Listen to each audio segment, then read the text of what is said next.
and welcome to the Golden Hour. I am Golden Duffy, your host, and today we are talking about love, baby. It is Valentine's week, and it's actually my wedding anniversary, so I thought it would be really fun to do a show about love. Now, if you are not in a significant relationship, this is for you. If you are in a significant relationship, this is also for you, because I'm going to hit both of the different ways that we receive love and give love and accept love and attract love into your life. I'm going to get I'm going to share some personal stuff today, my personal story. And I just love love. I say that all the time. I just love love because we are the purest essence of love. We are an expression of love, of infinite love and intelligence. So when you understand this, you become love. You embody it. You walk around in it and you understand it, and you stop cutting yourself off from it.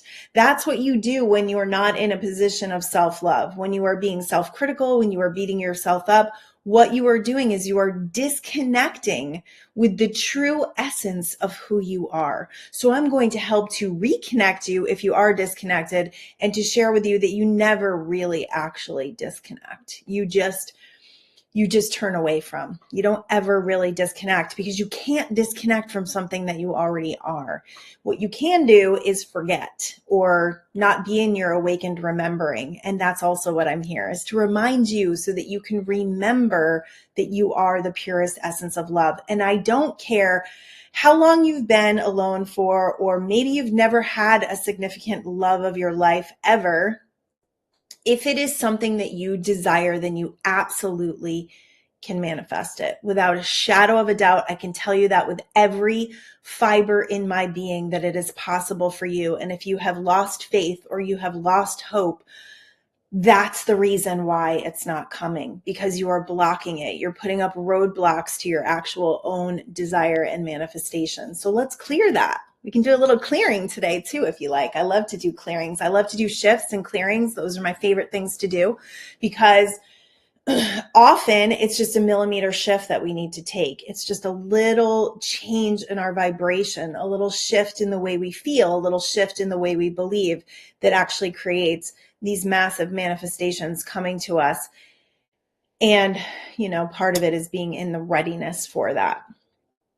So you are the purest essence of love. You were born here. You were born into love. No matter what your childhood story is, no matter what you grew up with, you have the ability to step into that pure essence of love, because that's who you are. Now, when you were growing up, before you were 5 to 7 years old, all of that love that you encountered, whether it was the lack of love, whether it was too much love, whether there was no love at all, whatever you experienced at that time created those core beliefs for you. So this is getting back to those core beliefs to figure out, where is this coming from? Where is this feeling of being unlovable, or this feeling of being unworthy, or this feeling of no one loves me and no one likes me and I'm always alone and I'm miserable? Where does this come from? Where is that belief coming from that drives the energy of that in your life? So if you are really lacking relationships and love and fun, I'm going to give you some tips that you can follow to get back into that flow of life, that life force that's going to help you to connect with people, that's going to help you to love people. Because I promise you, if you are not experiencing a lot of love and a lot of really healthy relationships in your life, it all stems down to you. And I'm not saying that there's anything wrong with you. I would never say there's anything wrong with you, because there isn't. There's just some belief systems that are in the way.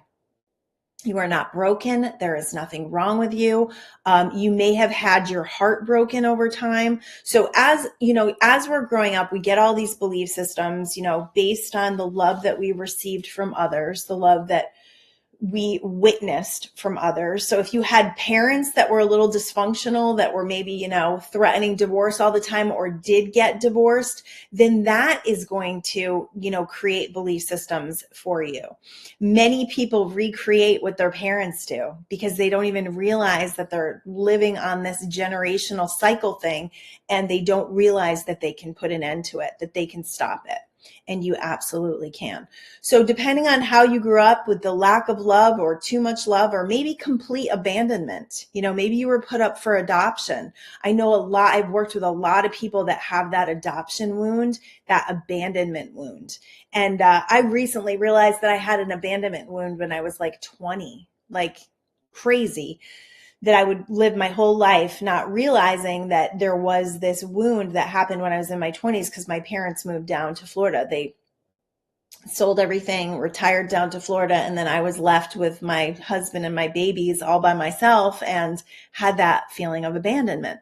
So tracking back where those energies came from, where those beliefs came from, is an important part of your process. It's not about digging up the dirt, right? Like that's a lot of times what therapy does, is it digs up the dirt and then it leaves you in the dirt. It doesn't give you the tools that you need to transfer it.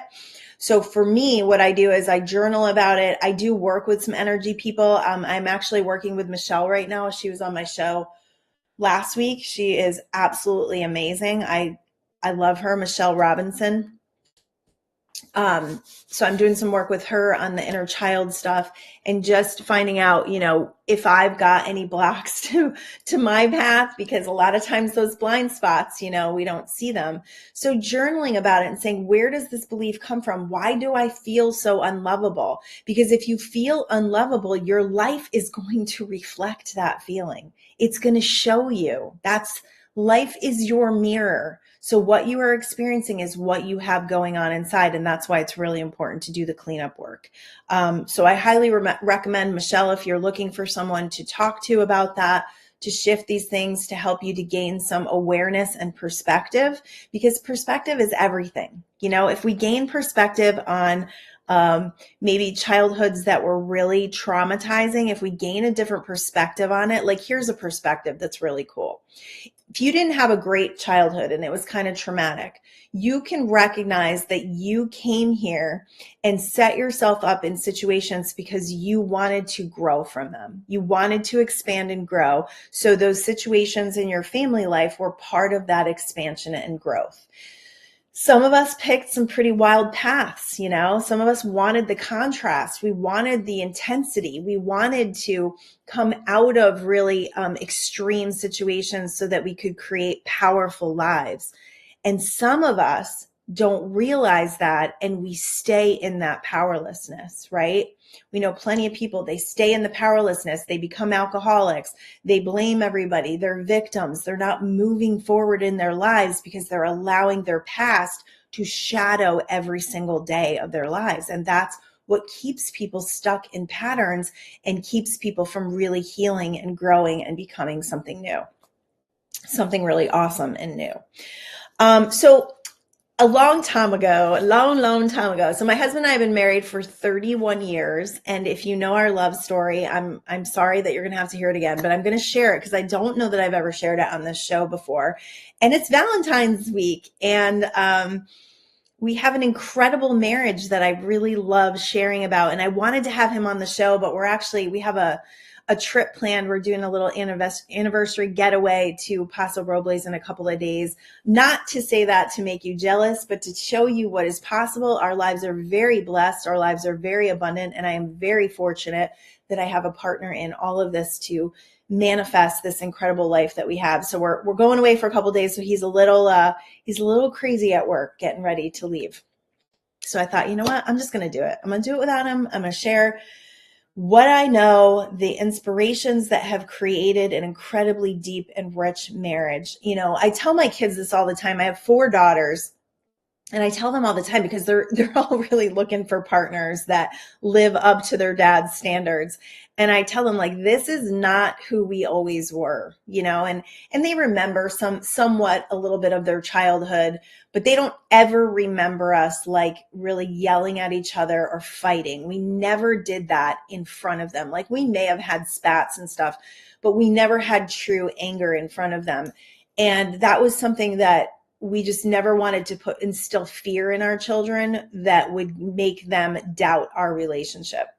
So starting with like the manifestation of how this all happened, I did not know about law of attraction when I was like 10 years old. But I did create a very strong desire when I was 10 years old. And I can track it back to manifesting this man very early in my life and how it all transpired. Now, it could be destiny, could be soulmates. I don't know. But what I do know is that I had the visions of him before he came. So when I was like 11 years old, I would go visit this cousin who I loved so much. I loved all my cousins. They were amazing and they were older than me. So I remember being 11, 12 years old in my cousin's, going out with my cousin and her friend, who I just thought was the most beautiful girl I had ever met, and her boyfriend. And her boyfriend would drive us around and he had these big muscular arms. And I just remember watching her like rub his arm and kiss his arm. And I was like, I want that. I want that. I also really had a strong desire to be a mother. I loved babies. I loved taking care of them. If we were at a party, I would be the one taking care of the baby. Had very strong motherly instincts when I was very young. So when I was 12 years old, I started to envision him and I started to have dreams about him. Now, all I could see was his arms, right? I could feel his arms around me. Every night before I went to sleep, I would feel his arms around me. And I would imagine that I was in this loving, deep relationship. I am 12 years old.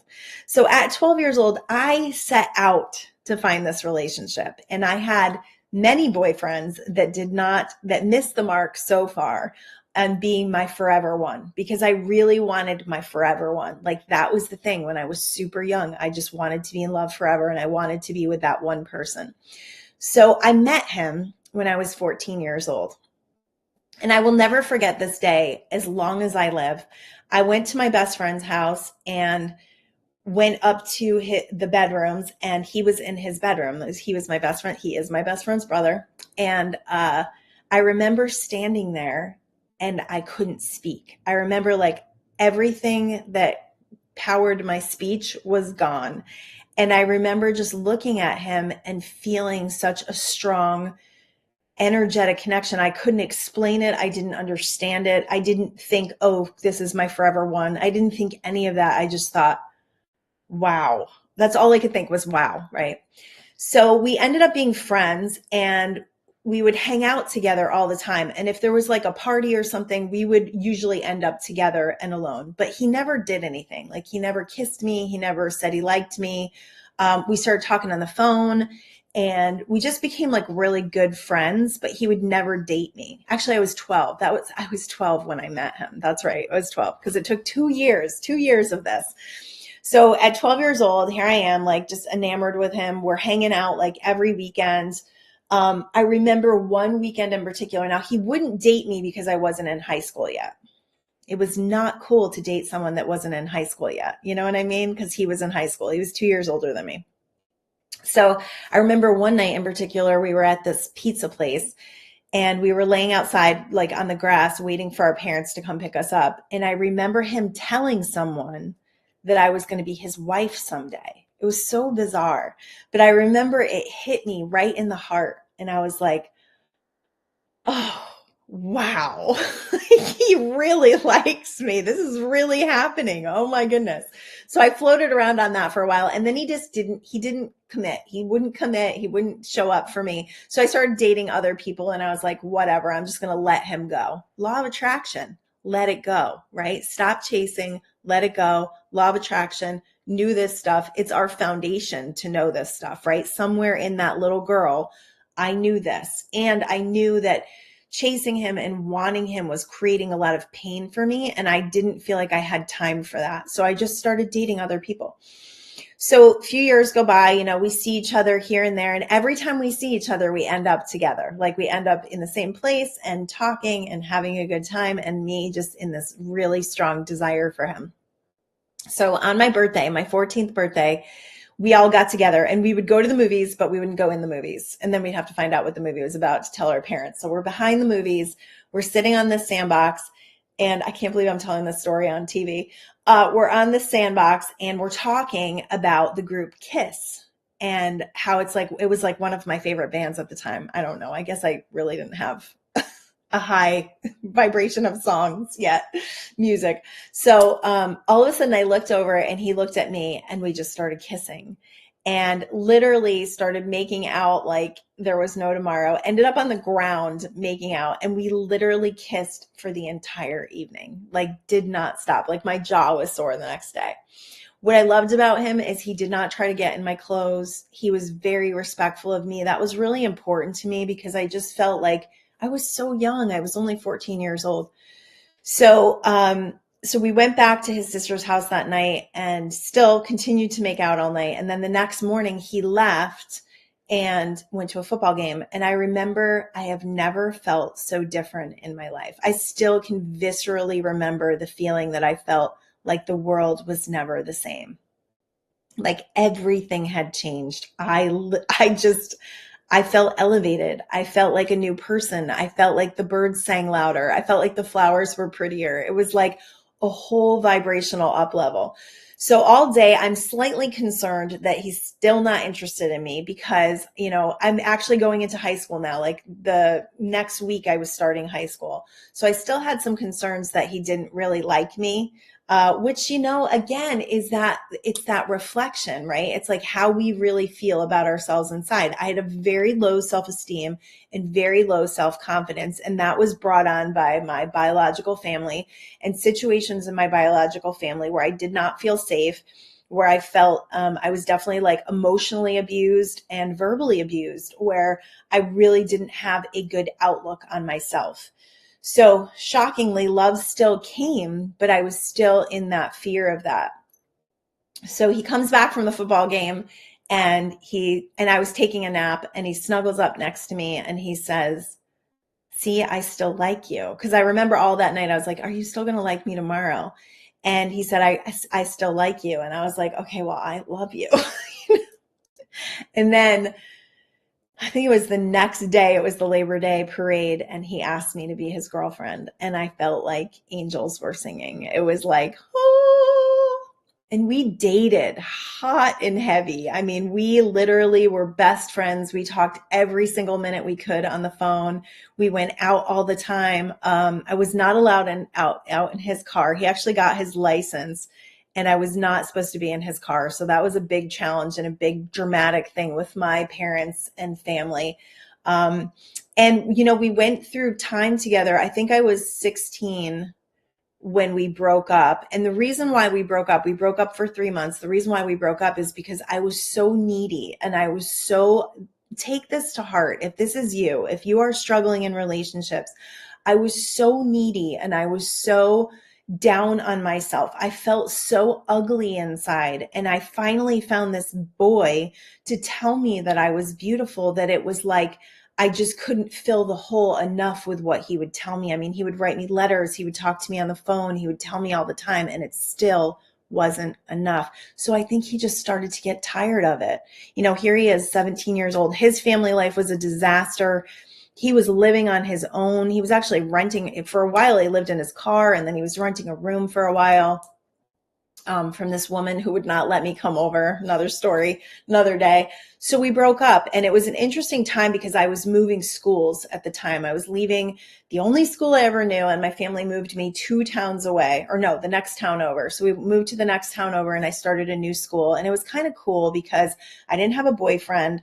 I didn't have any of the weight of my biological family on me in this new school. I was like my own person, and I could stand in my own power, and teachers didn't know my situation. So that was really cool. And then I couldn't get over him though. Oh my goodness. Have you ever had a breakup where you just can't get over the person? Like you eat and breathe and sleep and you can't get over. So he would see me every once in a while. And we would go out for breakfast, and we would, and I would just want so badly to be his girlfriend until I got to the point where I decided that I was going to start dating other people again. There was a lot of nice guys in my new school, and I was like, and I started dating my best friend from that school, her brother. And he had the same name. Oh my God. So confusing and so ridiculous. I don't know what it is about keep your best friend, keep your brother away from me. So I started dating him, and as soon as my husband found out, he asked me back out. Like he felt like he was starting to lose me, and he actually said that he realized that over the course of those 3 months that he was never going to find someone that loves him the way I do. Like that's what he realized after having this little break. So he always says now, like, I was smothering him and that's why we broke up, because I was smothering him, and I totally own that. And now he's like, he's the one smothering me, which we joke about. He's pretty, yeah, he's pretty obsessed with me, but that's that's okay. Now it's okay because we're obsessed with each other.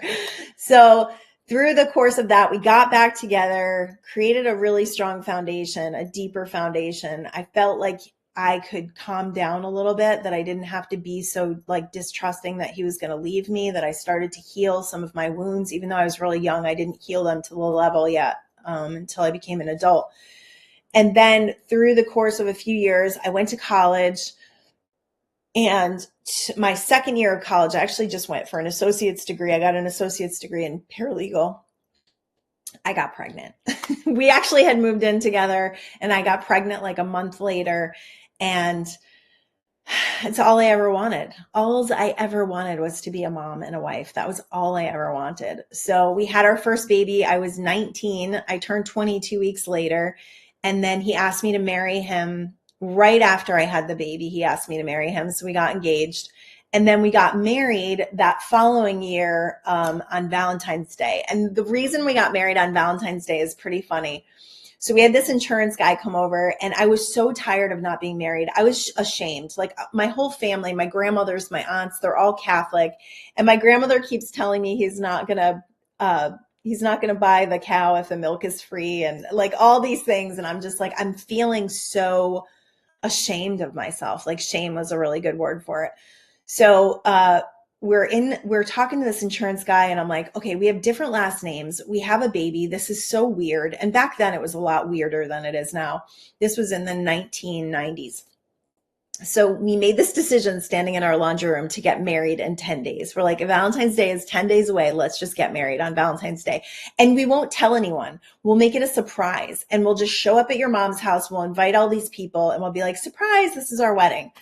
Well, I made the mistake of telling my mom, and it went from about 30 people to 80 people in like 2 days. And then we ended up having to find a location, which we had the firehouse, and we decided to get married outside in Connecticut in winter. Yeah, it was pretty crazy. Almost split up over it. We got into such a fight because my parents decided last minute that we couldn't do it at their house because there was too many people. They had this beautiful farmhouse. So it became this like huge thing, and everything worked out. And 2 days before the wedding, it ice stormed, like crazy ice storm, huge storm, snow everywhere. And we're getting married outside next to this waterfall. And it was literally like Mother Nature gave us a gift, because the trees were glistening in ice. It was like Mother Nature's decorations for our wedding. And it was such a beautiful day. And I'm so like thinking back, it was just, everything was just perfect. It was one of the happiest days of my life, with no doubt. And a month later, I got pregnant with my second daughter. So it was a good thing. Otherwise, I would have had 2 illegitimate children. And then we waited 9 years and had our third. And then we waited another 2 years and had our fourth. So it's been a journey. It's been a journey, you guys. And it has not always been this amazing thing that people see today. We have worked so hard to stay together. And I remember, and this may be something that you need to change in your relationship. I'm going to give you a couple of tips if you are in a deep relationship, or in a long relationship, if you've been married for a long time and you feel like the love is lost. I'm going to give you some tips on how to get that love back.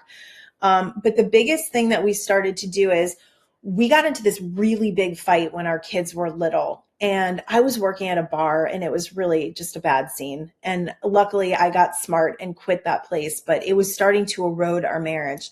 And I remember getting into a really big fight with my husband. Now I'm like 22 years old. I'm like so young, and all I want to do is party, but I've got these kids and this husband, and I'm just like, and like money struggles and the whole thing. We're living in this really small apartment with no laundry, by the way. I still appreciate my laundry. I used to bring all this clothes to the laundromat every week with my 2 babies. It was insane.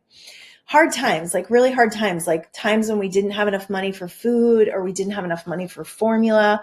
I remember my husband going out and literally going on the side of the road looking for cans, and he found all this stuff. He found these stamps, and he found all this stuff that we were able to sell. It was like God's miracle, right?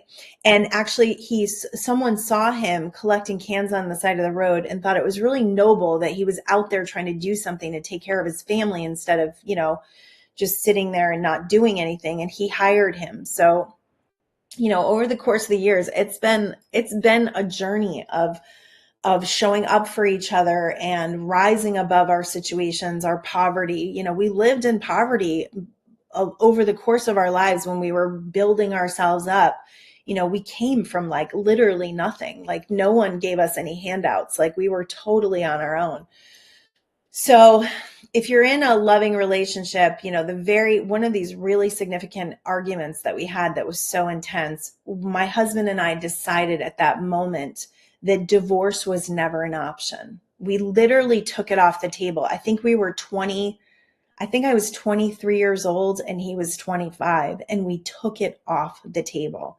We said, we will never threaten that to each other. And if you're doing that, I want you to understand something. Or if you're entertaining divorce, I want you to understand something. You are splitting the energy field. So you are not sending an energetic connection to love. You are actually splitting and going in the other direction. This also happens if you're looking at other people and expecting them to fill you up or make you feel good, and you're turning away from your spouse to do it. You will energetically disconnect, and eventually you'll probably end up in a divorce.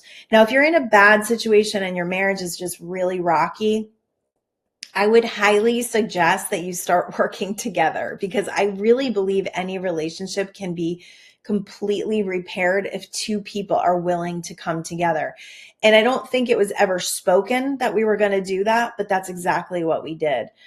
We joke all the time because I used to write him letters about what he was doing wrong. And now I realize that was really, really egotistical of me, and really never really accounting for what he went through. So this is another tip of what we need to let go of to create a good marriage. Let go of divorce, let go of the notion of divorce, let go of the notion of getting away from each other, and start coming back together. And then the second piece of that is no longer being a victim. Yeah. Not playing the blame game. We do not play the blame game. In fact, whenever something happens that is less than optimal in our relationship, I always ask myself, where is my stuff in this? Where is my stuff in this? Where do I need to see? Where's my blind spot? What am I not seeing? And how am I projecting something onto him? Because it's all a reflection of what's going on in our own field. If your spouse is not loving you, then maybe you don't feel lovable. Maybe you aren't living love. Maybe you aren't living your truest essence of love. Because when you are living your truest essence of love, everyone will show you. Your kids, your spouse, your friends, your family, everyone will show you that and reflect that pure essence of love. So it's about that self-love journey at that point, and coming back to finding out who you are, healing, and becoming whole once again. So in that relationship, as we've grown over time, we had arguments, we had fights. I remember one of the worst fights we ever got in. Oh man. And alcohol was definitely involved. So I want you to be aware of where alcohol plays into the eroding of your relationship. Because I would say most of our issues, there was always alcohol involved, including my biological family issues. There was alcohol involved. Alcohol just it just creates a lot of drama, and it actually activates a lot of negative focus and a negative attention. And that's why, and it just brings out a lot of things that we regret. So it was Christmas, and I wanted a puppy. I wanted a puppy so bad. I had 2 kids at the time, and I just wanted a puppy. There was this yellow lab that I would run by every day with this lady running with her lab. And I just wanted to be that lady running with my lab. And I just wanted a buddy. I wanted a partner. My girls were in school all day long, and I was doing some part-time work and stuff, but I felt lonely, and I wanted a dog. So Christmas comes, we put on this huge spread for Christmas. Like, we were crazy. We had this little house, And it was a beautiful home built in the 1700s. And we would literally break down our bedroom. Our bedroom was like in the basement. We had a refinished basement and there was a fireplace. We would break down our bedroom and create like a dining room in our basement. It was really beautiful. And then we would carry all the food down this insane staircase. So we go through Christmas and there's no puppy. I don't get a puppy for Christmas. I get a gift of a trip to Ireland, which is where my husband's family is from. And they were all excited. And I had had too much to drink because they were 2 hours late for dinner. So I drank more than I should have. And so when they left, I was really angry that I didn't get a puppy and I got a trip to Ireland that I did not want. Talk about being ungrateful. So we get into this huge fight. He actually threw the Christmas tree. He stripped the Christmas tree of decorations. I can't believe I even had any left that were not broken. He threw the Christmas tree out, and it was the worst fight we had ever gotten in our marriage, ever. And the next day, he brought home a puppy.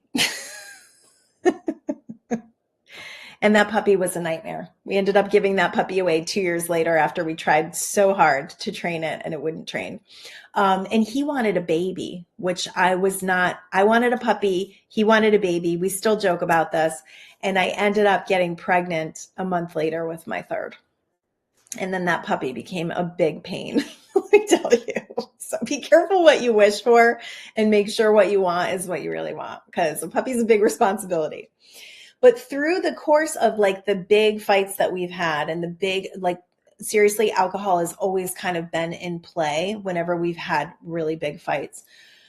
Most of the time it was because I was looking at what he was doing that was wrong, what he wasn't doing to fill me up. And what I started to realize through my spiritual journey was that if I wasn't full, if I didn't know who I was, if I wasn't whole,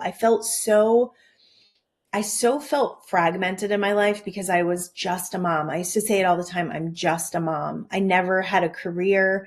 I got a paralegal degree. I never did anything with it. So I just felt like low on myself, and he took care of us, and he actually ended up creating a huge business. We were living in this house, and right when we started to transition to finally buy our first home, he created this incredible remodeling contracting business, and it started to grow over time and build and build and build until the point where he was making a lot of money. And, we were able to take care of our family. And then we had our financial crises, which you've all heard about. One of the major things in our financial crisis that I would love to share as a relationship is that we never turned away from each other and we never blamed each other. We never blamed each other for spending too much money or for not managing the money correctly or whatever. We just never did that. We always came back together as a team and we rose up. We've always come back together no matter what was going on. So if you are in a marriage right now that doesn't feel like you're connected, you have to reconnect. I was talking to a friend recently because we were both kind of feeling disconnected from our husbands because they work a lot and they're stressed a lot. And then they come home and they've got office stuff to do. And we're just like, okay, where are we in all of this, right? You have to make that connection. You've got to do it, because if your partner is the one who's stressed out and working all the time and, feels like there's not another thing they can do right now, you have to be the one to show up. So this past weekend, we made plans to go out for dinner, like anything that we can do to reconnect, go for a drive together, go to the beach together, just be together and reconnect. Like it's so easy in this world to be distracted. Put your phones down. Phones are eroding people's relationships because you're in this false sense of community and this false sense of relationships, and you're leaving the real relationships that are right in front of you. So put your phone down. That would be so good. I actually recently heard this thing about like not having your phone on the dinner table because, we're so like addicted to it and it's so easy to just pick it up and check it. So when we go out to dinner, I've been leaving it in my purse, and then at home at dinner, I put it on the counter where I can't reach it so that I am not tempted to look at my phone when I am in a mealtime sharing time with the people that I love. So that is a great tip. So communication has been huge for us, healing our wounds, not blaming one another, not playing the victim. Divorce is not an option, and being okay with being vulnerable. like being okay with the person seeing your weakness, but also, creating that space for them as well, and not, oh my goodness, not using those weaknesses against them. So not using it in a fight, not using it to your advantage, but really understanding and having compassion for the other person has been a huge way for us to like come together and really, really hear each other, really hear what the other person has to say. I'm a talker, in case you guys didn't notice. So I have a really bad habit of interrupting my husband and not giving him enough space to say what he needs to say. So I'm working on that. I'm really working on that because I value this man so much and he values me so much. And I think that's probably been another part of what has really deepened our relationship. We value each other and we're always working to make the other person's life easier. So we're always considering the other person. Consideration. Do you have any consideration for the other person? Because if it's all about you, like if you haven't been in a relationship in a long time and then you get in a relationship and life has always been about you, I don't know what that's like. I've literally been a mom since I was 19. But if that is you, consideration, I want you to write that word down, consideration, and start considering what that means. What does it mean to think about somebody else? What does it mean to put their needs, not necessarily above your own needs? I don't ever look at it that way. I don't think we put our needs above the other person's needs, but I think what we do is we come to the relationship whole. So when I do think about, oh, I'm going to bring the garbage in so my husband doesn't have to do it when he gets home because he's been working so hard. When I do that, I'm thinking about how much I love him. It's from a place of abundance. It's not from a place of lack. It's not like, oh, I'm going to put the garbage away so he can thank me. No, it's not like that at all. I'm going to do that because it's considerate. And if I'm not home and I'm running around and I'm doing stuff for my business or I'm doing stuff for the kids or our family, he'll do it. It's like, it's such a beautiful dance when you get into this relationship where you are truly a team. And there's no like hard lines on what this person's, roles are, or what this person's roles are. It's like, how do we come together and really help one another? How do we make life easier for one another? If you are alone and you are looking to manifest love, a really great way to do that is to, first of all, ask yourself, what are your beliefs about yourself? What are your beliefs about yourself? Do you have love for yourself?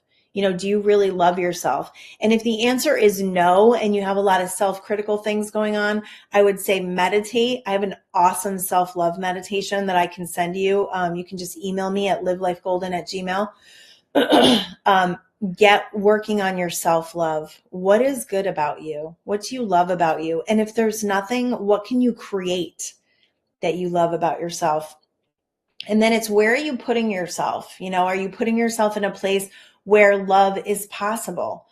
Or are you just believing that it's over for you, that you're never going to find love? Your beliefs are so important. And the way you feel inside is super important, because that is the reflection of what you're going to find. Do you have clarity on who this person is and who, or have you completely lost? Can you like gave up? Like you just like, I don't care anymore. There's a really fine line between law of attraction of letting go and allowing, and letting go and kind of stopping the desire, right? When we stop the desire, we just stop the flow of energy. So it's like, oh, I just gave up and I don't care anymore. And I'm not even going to think about that because it makes me sad or miserable. That's the opposite of manifesting, because it's split energy and it's not strong enough to conduct this wave. So the desire and the clarity is a huge part of the manifestation. So write down your perfect person. Visualize them before you're going to sleep. What does it feel like to have their arms around you? And then keep your eyes open. Look for opportunities to get yourself around people. If you are sitting in your house by yourself and saying, nobody loves me and nobody wants to be around me, there's no way these people can find you, because you're hiding. You're hiding in a vibration that doesn't allow you to attract love, to attract people, to attract goodness. So you have to put yourself, one second. I'm clearing energy for somebody. That's usually what that means. You have to put yourself in places where you are, and it's not, I used to have friends, oh my goodness, that were single. And everywhere they went, they were on the hunt. They were on the hunt for the man, right? And I've actually done this. I'll put it with how I used to look at houses. Like when I was looking for a house, I'd be like, it has to be the one. It has to be the one. And when it's not, then I'd be disappointed and heartbroken. Instead, if you would let the universe, if you would let society, if you would let these men or women show you the clarification of your desire. So maybe you date people and they're not perfect, but every one of them gets you closer to the one that you want. And let me tell you, in the beginning, it's not going to be perfect. It's not supposed to be perfect. Even 31 years from now, it's not supposed to be perfect. We're pretty close. It's 38 years, and I wouldn't say it's perfect, but there is a heck of a lot more joy than there is anything else. So, but it takes, it takes that commitment and two people deciding they're going to work on their wounds. They're going to heal together. They're going to come together and they're going to communicate to refine the relationship, to really refine the relationship. So clarity, write down what you want in a partner, visualize it, feel it, and then be aware of what's going on, right? Like be on the lookout, but don't be in desperation. Desperation is the energy of chasing. They will run away. Desperation can be felt across the board. I always say this when people in sales, like I can feel your desperation and I don't like it and I don't actually get manipulated by it. So desperation does not need to be part of the program, because if you were acting as if, and you're being in the identity of somebody who is attracting a love, right? The love of your life. If you were in that identity and you were becoming that, you would be acting as if, and you wouldn't be desperate. You would be trusting. You would be living in faith. You would know that this person is like right around the corner. You would feel it. You would literally feel it coming, and you would let go of loneliness, despair, misery, and the idea that you're going to be alone forever. You'd let go of all those things because those are your roadblocks. Those are the things that are putting up the blocks to the manifestation.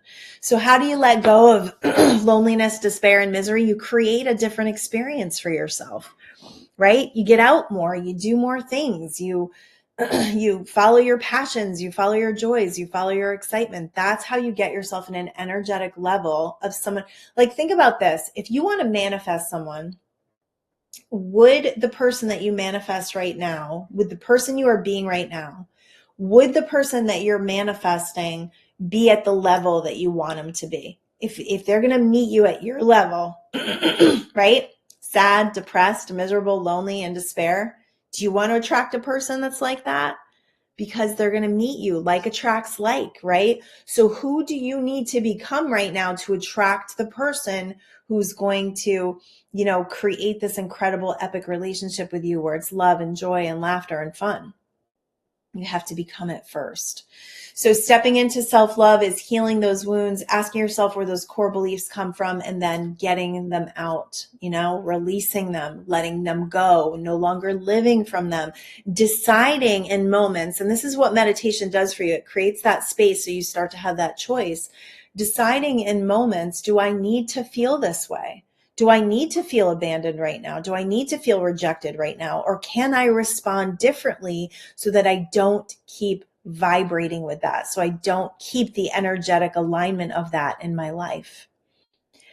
It's a choice, and it is a choice that you are able to make because you are not powerless. You are powerful over anything and everything. So stepping into that power and recognizing that you have the power to create these massive changes in your life, these incredible changes that will bring you everything you've been asking for, it's an up level. It's an up level in faith. It's an up level in trust. It's an up level in your energetic field. Can you feel it? It's like an amping of the energy field. And one day you may walk around like really excited because maybe you listen to this show and there's an activation in this show and you're like, Goldyn told me it's right around the corner and I'm feeling really good about myself. And then it doesn't happen. Right? And then the next day you wake up and you're like, okay, all right, I'm going to get back on the horse and everything's going to be great. And I'm going to meet my person today and it's all going to be great. And then it doesn't happen. And then what happens? Slowly you start to sink back into your despair and misery, right? So think about the wave. The wave needs time to break down. It needs your belief. It needs your trust. It needs your faith. It needs your activation. It needs your energy alignment to continue that wave to break down into the physical matter of that person that you love, that you want to be with. It's possible, you guys. I don't care how long you've been alone. I don't care. I've met so many people who have found love later in life, who have found, I went to a wedding last year of a couple who never married, met in their late 40s and got married. And oh, such a love story. Oh my goodness. It was such a beautiful wedding, such a beautiful relationship. And it's a testimony to love, right? And I'm like, I know it's possible. I've seen it so many times in my life. One of the other things that may trip you up if you are single is the wounds and the damage that has happened previously, right? Like the heartbreaks, the being vulnerable and getting your heart trashed.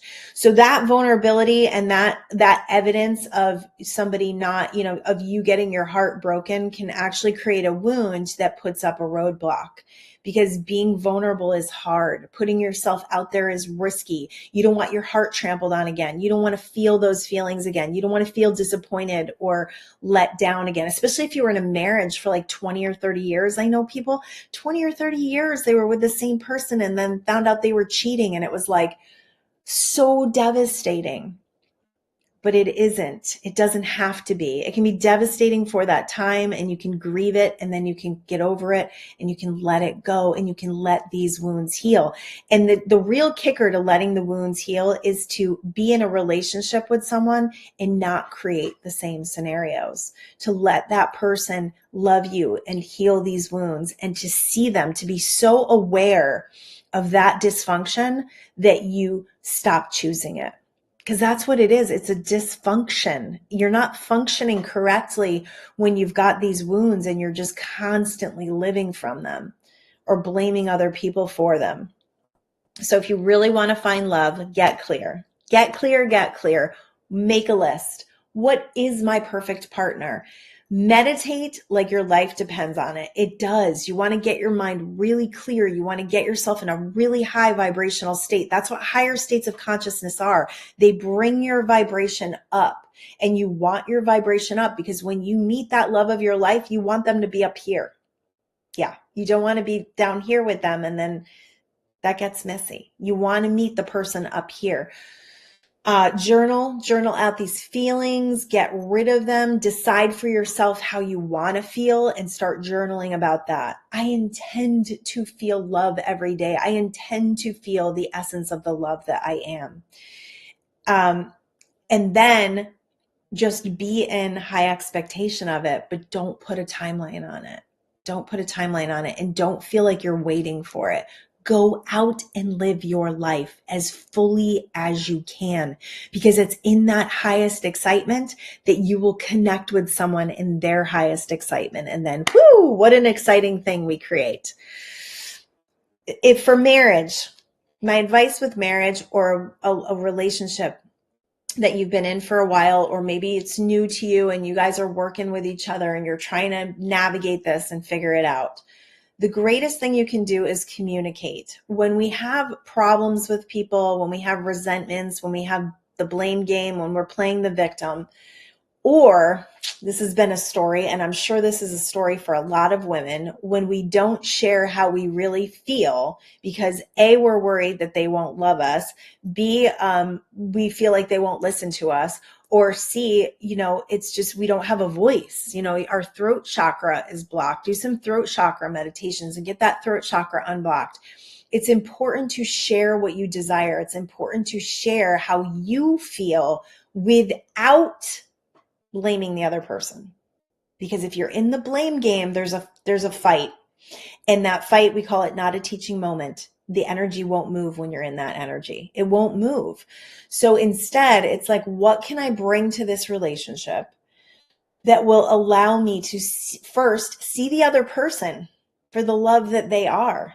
Are you seeing that? Have compassion for the other person. What are they going through? I would remind myself all the time, and I still do this from time to time, I just don't need to as much, that I'm married to a really good man. Do you believe that you're married to a really good person? And if you are struggling with that, I would highly recommend writing down all of their positive aspects. What do I love about them? What did I love about them when I said yes to marrying them? And how can we re-spark that? How can we reconnect as a couple to the love that we felt before the kids, before the craziness, before the years started ticking on, before the financial struggles, before all of that? Who were we before that? And if you didn't have it in the beginning, I know people that didn't even have it in the beginning. They just got married because it made sense and maybe they were pregnant. You can create it at any moment. 30 years married, you can recreate your marriage at any moment. You can do a renewal. I can do it for you. Yeah, I'm ordained. I can do it for you. I've done renewals. They're so much fun. Renew that love, renew that spark, renew that marriage. Take a honeymoon. Go on vacation. My husband and I do little mini vacations because he's so busy with work that we'll just do 3 or 4 days. That's more doable for him. And we'll just get away just together. Like if you're always having your friends with you, it's very hard to connect with your partner when you always have other people around. Just the two of you. Just go and spend time together. Look at each other, listen to each other. And then notice what you're giving to the relationship. This is probably number one, so important. What are you giving? Are you just looking to get all the time? Are you looking for this person to fill you up all the time? Or are you actually part of the giving process of what's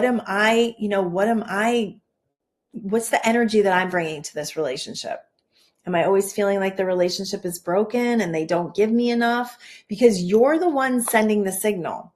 So they're meeting you where your signal is. So how can you shift that? How can you step into a more loving place? And it doesn't mean that we do things for people because we want to get love. That's like, or get recognition, right? I used to do that all the time. I just wanted recognition so bad. And now I get recognition. I'm just like, I don't even know how to handle it anymore. Get rid of the need for the recognition. That's very egotistical anyways. But if you don't need the recognition and you're not doing it for recognition, you're just doing it to fuel the fire of love, you're going to reconnect in your relationship in a different way. So think about that question. What can I do to fuel the fire of love in my marriage today?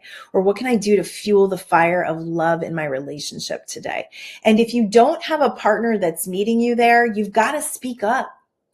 Because if this is what you want and they're not meeting you there and you're married to them, hello, you either got to change it or you got to leave, right? You got to come to the table. Now, I'm not saying that I know that there are unwilling partners out there, and that's probably very challenging, but I do know people who have given their partners ultimatums and their partners have risen up because they didn't want the relationship to end. But if you're just kind of getting by, what's the point? You're kind of wasting life. Come back together and figure out how you can do this with one another. And if your partner is completely unwilling, then you have to look at that too. And I would honestly just step back and I would say, how can I bring more love and excitement to this experience? And just keep fueling that fire, keep fanning the flame of that. And eventually I feel like they come along. But if you're forcing them or you're desperate or you're pushing the energy field, that never works. It's more about allowing and coming from the identity of the person who's experiencing it. If your spouse comes home and you're happy and excited and like, hey, how was your day? And they're like stressed out and they're not feeling your energy and they're just like, whatever. And they go up to their office. That's okay. Accepting them for where they are and then letting them, come down from that stress and relax and then saying, hey, how about we plan something this weekend? How about we just do something together that's like, gives you a little bit of a break and a little bit of relief. We went for pedicures yesterday. That's like my new favorite thing with my husband. He never used to do that with me. And then all of a sudden, like a couple of months ago, I was like, hey, do you want to go get a pedicure with me? So every once in a while on Sundays, we'll go and he gets the top of the line pedicure, which I would never do if I wasn't with him. And now we always do it. And it's so satisfying. And we sit in the massage chairs and we don't really talk to each other. We're just quiet. We're just together. And then we leave and we have new feet and a new attitude. And it's so great. So just doing something together. It doesn't have to cost a lot of money. We used to, when our kids were younger and we really didn't have any money, we would get a babysitter and we would make a picnic. We would go out for a picnic all the time. And you can do it in your car if it's cold out. I mean, there's ways to reconnect. And if you have that energy of being committed to it, then your marriage will be successful. I promise. All right. Ooh, man, this show went fast. I love the love. I just want to promote my event coming up. Look at these gorgeous, gorgeous flyers we made.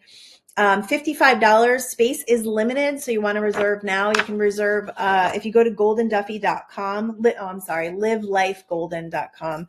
Goldyn with a Y. You can hold your space. We're doing it on a Tuesday night from 7 to 8:30. This will be a game changer. There's an activation here. When you see me live, there's an activation. So hold your spot there because it's gonna go fast. All right, you guys, I love you all. Have the best week. I hope you have a beautiful Valentine's Day. I know I will, because I'm just sending you all the love and all the light and all the beauty that this world has to offer. Peace.